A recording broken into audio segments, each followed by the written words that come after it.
right, so I'm recording my homily for the 29th Sunday in Ordinary Time, and I'm just going to pick up on the last couple of my homilies. I've had kind of a theme going through them, and it was completely unintentional, but for the last couple of weeks we've been having some similarities in just the theme, so I'll just pick up with that. So if you remember, I think 4 weeks ago, so I'm up on Sauk Mountain, S-A-U-K, Sauk Mountain. That's Mount Baker behind me, just in case you're curious. I had a little disagreement with the ground on the way up also, so I tore my pants. I won't turn around.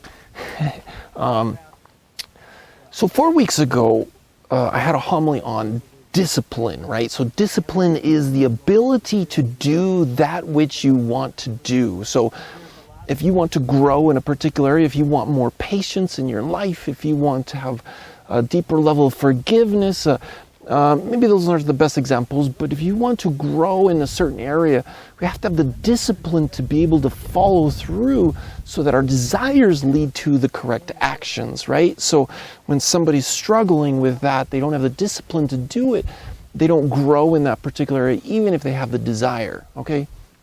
So I talked about discipline, and then I talked about the following week, I talked about what Christian learning is and Christian teaching, and the importance of having a good mentor, right? We all need good teachers, and if we think we can just kind of go at it alone, it's not going to work. It just doesn't happen, okay?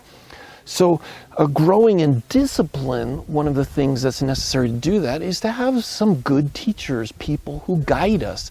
And parents are first and foremost on that list of the people who will help us to grow in many things, but discipline is one of those foundational stones. If you think, well, what is one way I can know I'm growing in discipline? It's just the natural process of maturing. Maturing is the ability to take responsibility for one's actions and to learn and grow from that. And so there's an element of discipline that's part of that, right? Okay, so I talked about the learning and the teaching and mentoring and how that's all important. And then the following week, which was last week, I believe, I talked about, what did I talk about? I talked about Christian joy, right? And how one of the necessary components to have Christian joy is wisdom. And wisdom comes from being able to apply the gospel to life, okay? Whether it's to your life or to other people's lives, to the world, we're able to apply the gospel. Now you can see in that how learning is important, because we learn how to apply the gospel and through others, but also by God's grace. But also I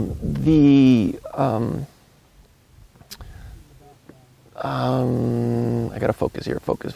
Okay, I'm getting distracted. So where was I? Yes. Okay. So growing in wisdom also is having the discipline then to be able to apply the gospel to one's life, right? Okay. So wisdom is knowing how to do that. Discipline is having the ability to do that. Okay. And then the learning and the teaching part is the component that helps us to grow in all those things. Okay, now the reason that joy ties in with that is because Christian joy is something that we have when we're on the right path. And so when somebody's wise and they're applying the gospel correctly, they can be joyful about that. There's a peace that comes over us when we know that we're following God and we're doing His will. We call it consolation. But there's great consolation that happens to us when we're following God's will. Our conscience is at peace. Our relationships are at much greater peace. We don't have the anxieties and the stresses or depression or those kinds of things, at least not near as much, especially if somebody has a propensity for some of those things. And so Christian joy comes from all those things. You see how they kind of build on each other? And they're not like huge blocks, but they're like little blocks that help build and create something beautiful. Okay, so today I want to continue with all of those things, I want to talk about Christian love. I'm not going to talk about Christian love like as a huge topic, but just a couple components of that. Okay? So what might be some components of Christian love? Well, so the gospel that we had for this Sunday was James and John. They're walking with Jesus, and they go up to him. Now, they sound kind of like spoiled kids, because they go up to Jesus and they say, Jesus, give us whatever we ask of you. That's literally what they say. Jesus, give us whatever we ask of you. Now, can you imagine your parents, or you can imagine as parents, your kid comes to you and says, Dad, Mom, give me whatever I want. That's a sign that they're kind of spoiled, right? It's not a healthy sign that they would treat their master, that their shepherd, that they would treat him that way. It seems, in my opinion, slightly disrespectful. So then Jesus has a dialogue with them, because he knows there's something wrong. That's not a good place to be. And so then he says, well, what do you want? And he says, well, we want to sit at your right and your left when you come into your glory. They don't say, yeah, can we carry the cross with you? Can we suffer with you? No. They say, we simply want to have glory and power with you. Now, who are they thinking about? Is this an example? Is this a moment of Christian love? It is not, right? It is the opposite, and Jesus knows it. And so this is an opportunity then they have to learn what it means to have Christian love. So in that moment, Jesus begins to teach them that, all right? Okay. Now, a couple things about love. So you'll often see two components often at work in love, one or the other, and sometimes both. St. Gregory the Great talks about how someone who's wise, right? Someone who's wise knows how to apply these two components to their relationships, thus manifesting true Christian love. So the first is knowing when to challenge somebody. Knowing when to challenge them. And challenge them, I don't mean rebuke them or chastise them, but how to challenge them. How to challenge them in the correct way. So let's say your kid comes to you and says, Mom and Dad, I don't believe in God anymore. Now, you can take the bait and you can react to it and get mad and say, well, fine, you can't have dinner for a week. Not that you do that, but you know what I'm saying? But if you have the wisdom, you say, okay, there's something going on, right? So you're in that moment like with Jesus and James and John. He says, okay, there's something going on. How am I going to help them come to discover that which they're missing? Because there's an emptiness in their heart. And they wouldn't have told you about it if they didn't have some desire, at least subconscious desire, for that, right?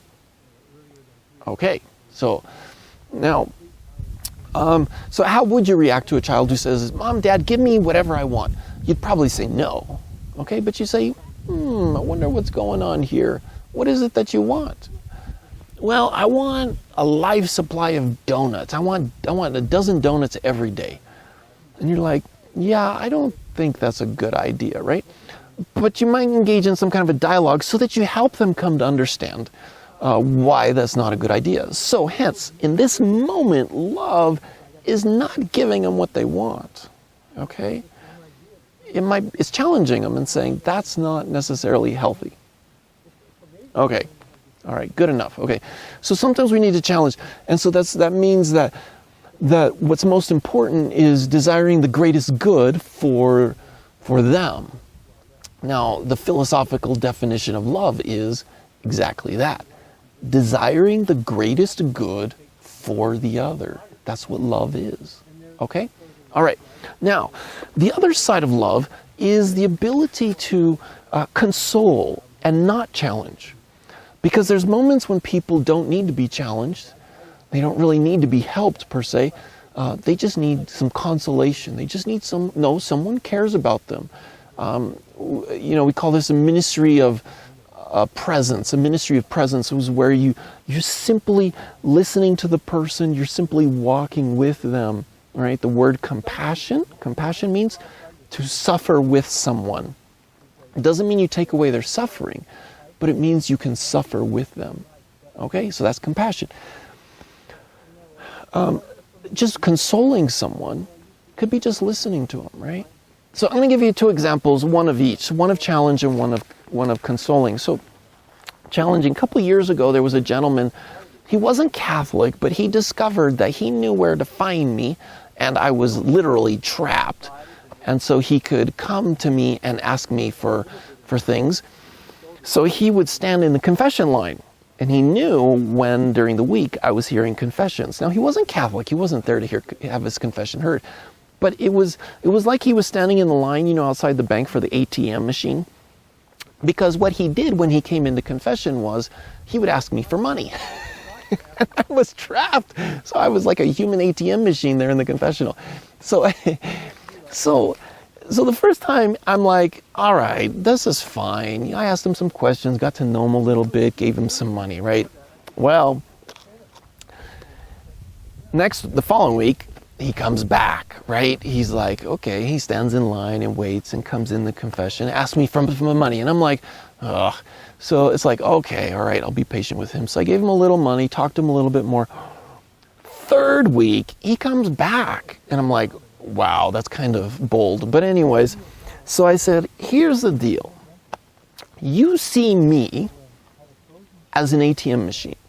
You come to me because you want money. It's because you want something. You know, the thing with love, when we just want something, when we just want to manipulate someone, when we just want to use someone for something, nothing's created. There's nothing beautiful about that. It's just manipulative. There's nothing, you know, there's just nothing good about that. And that's why that love is 99% of the time, love is in giving. And one of the fruits of that is we create something. And so creating something beautiful comes in giving, right? It's desiring to give something that we create something. But when we want to take something, when we just want something for ourselves, we consume, which means when we're done, we leave trash, right? You can tell consumers. So I love coming out here in the forest, coming out in the mountains. And you can tell when a consumer has been out here because they leave their trash for others, as opposed to somebody who wants to keep it beautiful. They take their trash or they take their things and they keep it beautiful. And they might even do something to make it even more beautiful, right? Like cleaning up some consumer's trash. Okay. Where was I going with all that? Oh yeah. So this gentleman, he's coming to me. So I gave him some rules. So I challenged him. I said, here's the deal. You need to come and visit me 5 times just to say hello. Just to say hello. You can't ask me for money because I want you to learn how to treat me like a human being. I want you to learn how to respect the dignity that I have as a human being. And I will do that to you as well. I will respect you as a human being. I will not just come to you when I want something from you. And so you can't ask me for money for 5 times. I never saw him again. Anyways, okay. But that's theoretically the idea of challenging someone. I did it. I think I did it out of love, but I was challenging it. And as parents, you know what that's like, right? So your kid comes to you and says, Mom, Dad, I don't want to go to Mass anymore. Don't want to go to Mass anymore. This is a moment for challenge. Right? This is not a moment. Now, you want to obviously hear. You want to hear what they have to say. You want to hear why they're struggling. You want to get inside their heart and understand where the lack is, where the difficulty is. But there's probably going to be a little bit of a challenge in there, right? It's like your kids. If your kid came to you and said, Mom, Dad, I don't want to go to school anymore. You said, well, that's nice, but you're going, right? There's going to be a challenge there. And they'll come to discover that eventually. Now you want to also listen to them and figure out why they don't want. Maybe they're getting bullied at school or something, right? So anyways, the other side of love, the consoling part of love. So we had someone come into our office a little while back, and he was homeless, and he got beat up the night before. Somebody stole his bike, they stole his wallet, they basically stole everything he had, and he was just having a really, really bad day. And you know, when you get to know some of the homeless people, you realize they really prey upon each other. It's really disgusting. It's really sad. And he's a little bit older, and so I could see, you know, the person who beat him up was this young guy. And so anyways, he's telling me what happened. But as he's doing it, and I'm just talking to him, just listening to him, just taking it all in, just seeing what... He talks himself out of his moment of depression. And he has this moment where he realizes that he is actually a good guy, and that God hasn't abandoned him, and that he's going to be okay. He's going to be all right. And so I think it was a moment of consolation for him. And it's nothing really that I did that was fancy or anything like that. I didn't give him any wise advice. But he felt like his dignity was restored, where the night before it was completely taken away from him. And so that was a beautiful thing. So you and I, we have the grace, we have the power to do that, to be present to people. And so as St. Gregory the Great says, knowing when the difference is to challenge or to try to fix the problem as opposed to just listening. I frequently make mistakes where I'll try to help somebody fix their problems. I do that in confession too much, you know, and that's not what they need at that moment. They just need somebody to listen to them, right? Okay. All right. So just keep going here with the idea of love. So putting others first. So James and John in the gospel, that was the lesson that they were going to have to learn. Now, what does Jesus say? I came to serve and not to be served. You know, he asks them, can you drink of the cup that I'm going to drink? So what's the cup, right? The cup is the cross. Can you be baptized with the baptism that I'm going to be baptized? What's the baptism? The baptism is the cross. This gospel passage this last week was happening right before he goes into Jerusalem and dies. Now, James and John don't realize it, but Jesus tells them prophetically, he says, you're going to drink this cup and you're going to be baptized, right? Now, John's not martyred. John survives into old age, but he lives a life of heroic virtue. I mean, he goes through a lot of the things. He just never actually gives his life in martyrdom, but he pours out his life just like Jesus. He pours it out, and so he comes to learn that his life is more beautiful. Your life is more beautiful. My life is more beautiful when we are giving it, right? When we're pouring it out. And so I talked about, a few minutes ago, I talked about how when we give, we can create. We have the desire to create something beautiful. So if somebody ever came to you and asked the question, you know, why did God create us as human beings? It seems like as human beings, you know, we kind of mess things up. We turn against each other. We cause wars and poverty and corruption and all these things. And I said, why did God create us as human beings? And I think there's just really one answer. There's just one answer. Because God wanted to pour himself out. God was just so full of love that he needed to create. He needed to create creatures that could also love him, could know him and love him, and actualize his grace, actualize his being, be able to receive it and use it in their life. Because he is love, he needed to give of himself. No, not just give of himself, but he actually needed to put the others first.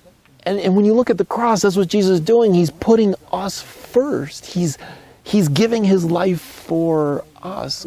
God Almighty is putting his creation even before himself. And so it's just this is the most powerful example of one who is demonstrating love, what true love is, by giving, and then because of that, creating. And so that's why God created from chaos. God creates from chaos. He creates order. He creates beauty. And he created you and me. All right? Alrighty. Well, I got a long hike back, and hopefully I don't fall down. But I just say God bless you, and I'll see you next week.